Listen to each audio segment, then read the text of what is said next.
Bismillahirrahmanirrahim. Assalamualaikum warahmatullahi wabarakatuh. Waalaikumsalam Selamat warahmatullahi sore teman-teman semua, selamat sore Bapak Rahmat.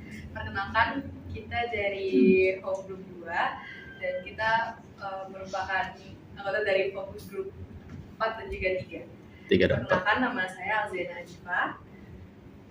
Nama saya Andra. Nama saya Kania. Nama saya Aisyah. Nama saya Aurora. Nama saya Akiko. Nama saya Miko. Dan di sini kita akan membahas terkait salah satu kasus yang pernah menjadi perbincangan, yaitu terkait mengenai kasusnya Timothy Anugrah. Untuk selanjutnya akan dijelaskan. Oke. Kita akan menjelaskan kasus Timothy Anugrah melalui 5W dan 1H.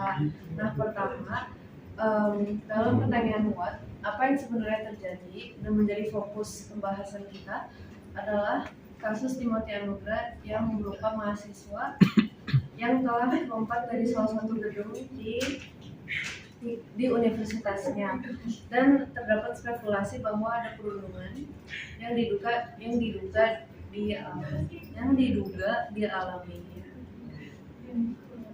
Next. Jadi belum. Oke. Nah, terkait yang tadi juga sudah disebutkan, yaitu Timothy Anugrah, dan beliau merupakan mahasiswa dari Fakultas Ilmu Sosial dan Politik, yaitu FISIP, dan dalam program studi sosiologi di Universitas Udayana di Bali. Dan terkait Y-nya, Awalnya itu adalah penghinaan dalam obrolan grup siswa diduga untuk berkontribusi terhadap kematian atau pembunuhan diri Timothy. Kasus ini juga membawa di universitas dan dibawa ke kanan terkait pembahasan mahasiswa dan kondisi bullying di situ. terkait Y-nya, lokasi tragedinya adalah di gedung FISIP Universitas Udayana Bali. Lebih spesifiknya adalah di lantai 2. Lalu Timothy dilarikan ke RSUD Prof. Lurah dan Pasar untuk perawatan medis selanjutnya. Terus untuk UN-nya, dia keluar dari FISIP Universitas Udayananya tuh pada Rabu 13 Oktober 2022. Jadi awalnya ini si Timothy ini melakukan tindakan bunuh diri dengan melompat dari lantai 2 gedung Fakultas Ilmu Sosial dan Politik Universitas Udayana. Jadi tanggal 15 Oktober sekitar pukul 8.30 pagi, Timothy yang memakai kemeja putih naik ke lantai 4 dengan membawa ransel. Sejumlah saksi di lokasi menyebut Timothy terlihat panik. Para saksi juga mengatakan bahwa Timothy sempat melepas sepatu, mendekati dinding dan melompat. Lalu Timothy dibawa ke Rumah Sakit Umum Pusat Prof. Lurah dan Pasar dan dinyatakan meninggal dunia setelah kesadarannya terus menurun. Lalu pada tanggal 16 Oktober, obrolan sejumlah mahasiswa di grup WhatsApp terkait Timothy tersebar di media sosial. Isu perundungan kemudian mencuat mengingat respons para mahasiswa di grup tersebut seperti mengolok-olok Timothy. Para mahasiswa ini berasal dari lintas fakultas. Setelah viral, para mahasiswa yang tergabung di himpunan mahasiswa dan BEM ini diberhentikan dari jabatannya. Sementara itu, 6 mahasiswa yang berasal dari FISIP memperoleh sanksi nilai D selama 1 semester. Pada tanggal 17 Oktober, para mahasiswa yang mengalami Timothy mengungkapkan permintaan maaf secara terbuka dan diunggah di media sosial. Selantas akhirnya kami menggelar malam hubungan dan doa untuk Timothy. Yang Universitas Udayana juga mengeluarkan pernyataan mengenai peristiwa ini. Ya. Udah. Oke.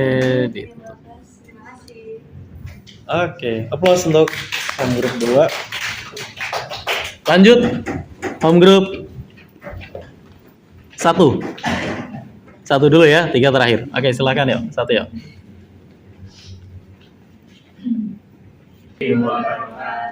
Waalaikumsalam warahmatullahi wabarakatuh. Kami dari Home Group 1 ingin menampilkan mengenai analisis kasus Dr. Udin. Nah, di sini saya dengan rekan saya izin memperkenalkan diri masing-masing. Saya Abdul Fatah Fatullah. Saya Leva. Saya Elena. Saya Diandra. Saya Aurora Berlian. Saya Nasya. Saya Amanda. yang pertama kita mulai dengan apa itu kasus dokter Undip sendiri. Oke, jadi untuk kuatnya, kasus ini melibatkan seorang dokter muda Undip yang meninggal. Publik menyoroti dugaan perundungan, tekanan kerja, dan beban akademik di lingkungan pendidikan kedokteran yang menyebabkan kematian seorang dokter muda tersebut. Terus untuk who atau siapanya, ada pertama korban, yaitu dokter muda yang sedang menjalani pendidikan profesi. Lalu kedua ada pihak terkait, yaitu senior, institusi, dan lingkungan pendampingnya. Dan ketiga adalah keluarga dan masyarakat yang ikut terdampak karena tekanan sosial dan ekspos media. Untuk kampanye webnya itu kejadiannya mencuat setelah laporan keluarga dan publikasi ke media, dan tekanan psikologis itu biasanya terjadi berbulan-bulan atau bertahun-tahun selama pendidikan klinis. Selanjutnya ada aware-nya. Jadi ini tuh terjadinya di lingkungan rumah sakit pendidikan, ruang jaga, dan interaksi sehari-hari dalam hierarki kedokteran. Selanjutnya itu why, kayak ini kenapa bisa terjadi. Penyebab utamanya itu kombinasi antara budaya senioritas dengan akademik dan pentingnya mental health. Banyak orang yang masih menganggap kemudian mental itu tanda lemah, padahal justru tanda kalau seseorang lagi butuh. Oke, terus next itu how. Jadi sebenarnya ada banyak faktor. Pertama itu individu menghadapi tekanan yang intens, apalagi almarhum itu dibully, diperas, dan itu autonomi yang menurun saat kronis, dan dia mulai ada pikiran negatif yang makin sering muncul, dan gara-gara itu ada rasa berdaya, rasa Dan lama-lama ya habis ini presentasi ya. dan hubungan sosial yang tidak cukup, dan akan memicu resiko perilaku ekstrim. Selanjutnya itu ada analisis perspektif Islamnya. Nah, pertamanya tuh salah satu alasannya adalah perundungan. Dalam konteks psikologis, yang pertama tuh jadinya membuat korban merasa tidak berharga dan menurunkan kemampuan korban coping. Selanjutnya ada yang perundungan tapi dari sisi Islam. Kalau dari Islam sendiri kan perundungan itu juga termasuk kategori menzalimi orang lain. Jadi tidak diperbolehkan, dan Islam juga menegaskan bahwa orang-orang mukmin itu tidak boleh menyakiti dengan lisan ataupun secara tindak. Dalilnya mana? Belum dapat. Oke, nggak apa-apa. Nanti pekan depan.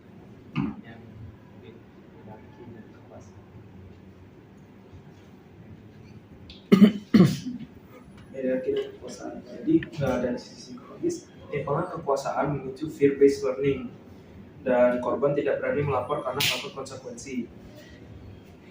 Apa itu fear-based learning apa? Penjelasannya apa? Teori apa? Jadi fear-based learning itu adalah Ada nanti cari lagi. Next. Ya masuk. Nextnya dari sisi Islam, pemimpin wajib berlaku lembut dan adil, dan kekuasaan dianggap amanah, bukan hak untuk menekan. Ya, lanjut. Lalu ada tekanan kerja yang berlebihan. Dari psikologis itu karena jam kerja ekstrim itu meningkatkan resiko burnout atau depresi atau pencapaian sekali. Lalu ada dari Islam juga, Islam itu memerintahkan untuk keseimbangan fisik dan mental, bukan hanya fisik aja atau mental aja, tapi keduanya harus diperhatikan. Lalu Allah juga tidak membanding seseorang melebihi kemampuannya. Lingkungan tidak boleh menciptakan beban tambahan.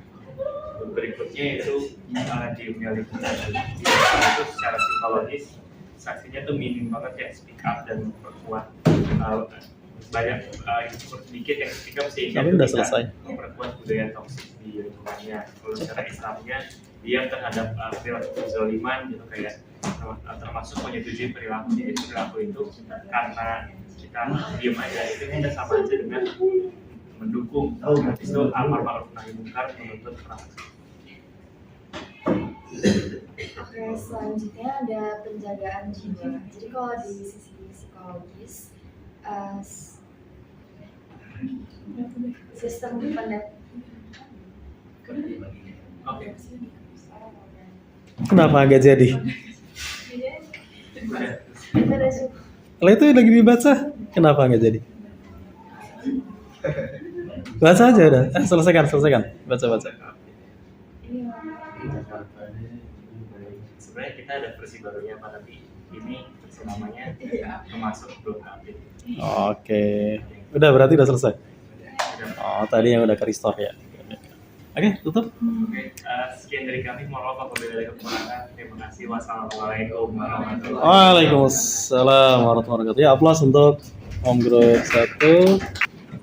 Ya, terakhir ya, masih ya. Berempat. Ayo. Lagi nih. Ya. Ayo, Pik. Maju, Pik.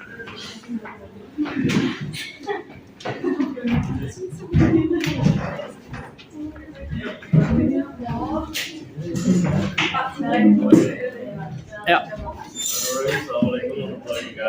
Waalaikumsalam warahmatullahi wabarakatuh. Kita akan membahas tentang tragedi yang Tragedi. akhir-akhir ini, yakni tragedi seperti Senayan 72 yang terjadi di Jakarta Utara. Jadi apa sih yang terjadi di Senayan 72 Jakarta Utara? Beberapa ledakan memuncak di masjid sekolah saat sholat Jumat sehingga banyak siswa yang panik dan mengalami luka. Terjadinya tanggal hari Jumat tanggal 7 November 2025 sekitar jam 12-an. Terus di sini dari yang kami lakukan research itu di beberapa berita polisi menyebutkan terduga pelaku adalah seorang pelajar laki-laki yang waktu itu sekarang sedang menjalani tahun ketiga di SMA, umurnya itu sekitar 17 tahun. Jadi anaknya ini bisa dibilang Namanya dipublish nggak? namanya tidak dipublish Tidak, sama ya? sekali karena sebenarnya Menjaga ya. Ya itu kode etik untuk melindungi Pelaku ya. terkait. Oke. Nah di sini anaknya juga bisa dibilang masih minor atau masih di umur di bawah Umur? umur. Umurnya itu sekitar 17 tahun. Nah ini anaknya tuh disebut ABK atau yang bisa dibilang anak berhadapan dengan tubuh. Nah anaknya ini juga terluka dan sempat dilakukan operasi. Nah, kenapa sebenarnya dari kita itu belum banyak informasi yang kita dapat karena ini kejadiannya masih sangat baru, itu yang pertama. Terus yang kedua, terduga pelaku itu belum sama sekali diinterview. Kenapa belum diinterview? Karena anaknya ini ditunggu untuk Biar sembuh pulih dulu. kembali. Dan karena sekarang juga masih dirawat pasca operasi.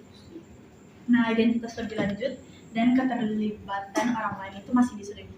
Tapi sejauh ini yang ada di kejadiannya itu anaknya masih terduga melakukan semuanya sendiri. Terus kejadian ini di mana terjadi? Ini terjadi di masjid di SMA di SMA Negeri 72 yang ada di Kelapa Gading, Jakarta Utara. Nah selanjutnya adalah saya akan menjawab poin-poin atau kenapa pelaku melakukan hal tersebut. Jadi setelah diselidiki oleh polisi, pelaku ini merupakan seseorang yang tertutup dan dia tidak mempunyai tempat berkeluh kesah baik di keluarga, di rumah maupun di pertemanan, sekolah. Dan juga selain korban merupakan orang yang tertutup, pelaku merupakan orang yang tertutup, pelaku itu terekspos dengan konten-konten negatif yang merujuk kepada hal-hal ekstrim atau violence. Nah, tapi hal-hal tersebut menunjukkan bahwa pelaku tidak terikat kepada anggota terorisme manapun karena motif pelaku itu seperti yang sudah disebutkan,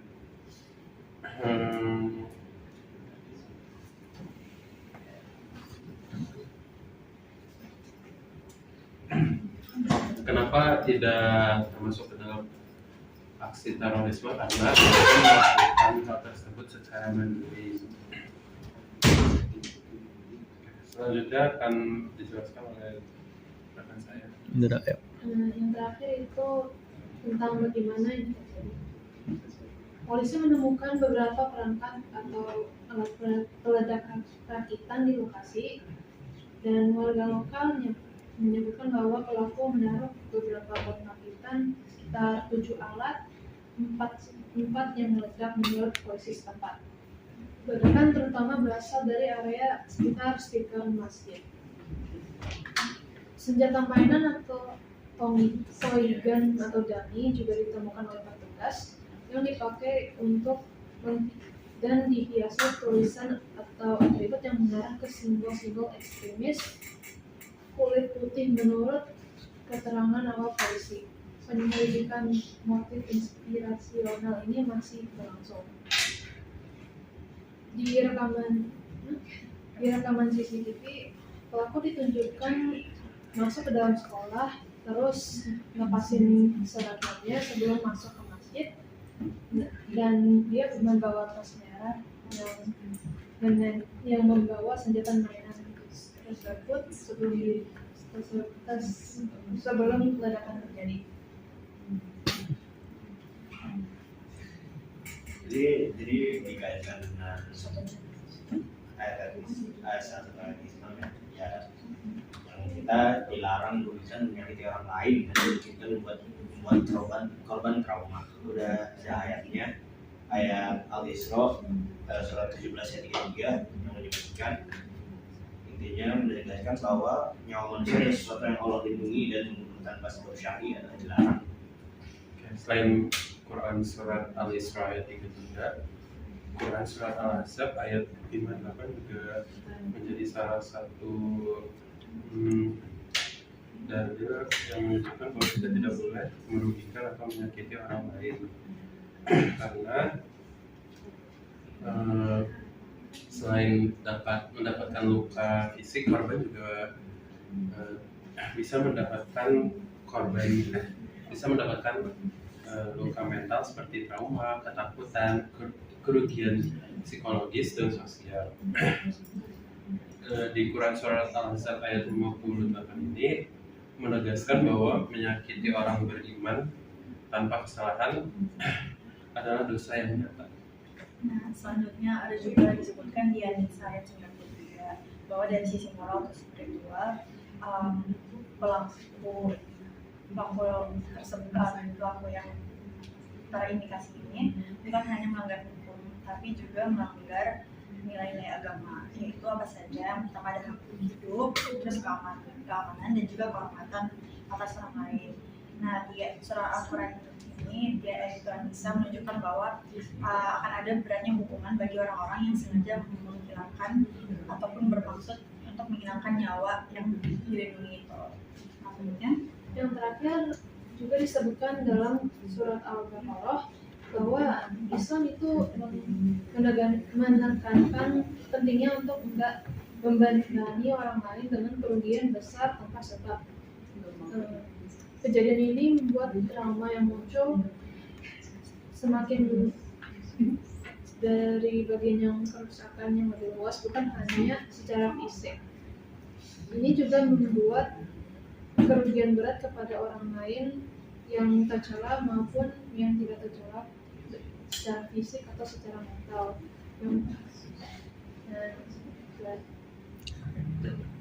Oke, saya dan hubungan Islam antara YSMAN juga Kabupaten Jawa. Itu dari kami. Assalamualaikum warahmatullahi wabarakatuh. Waalaikumsalam warahmatullahi wabarakatuh. Ya, beri aplaus teman-teman untuk kelompok 3 udah semua ya.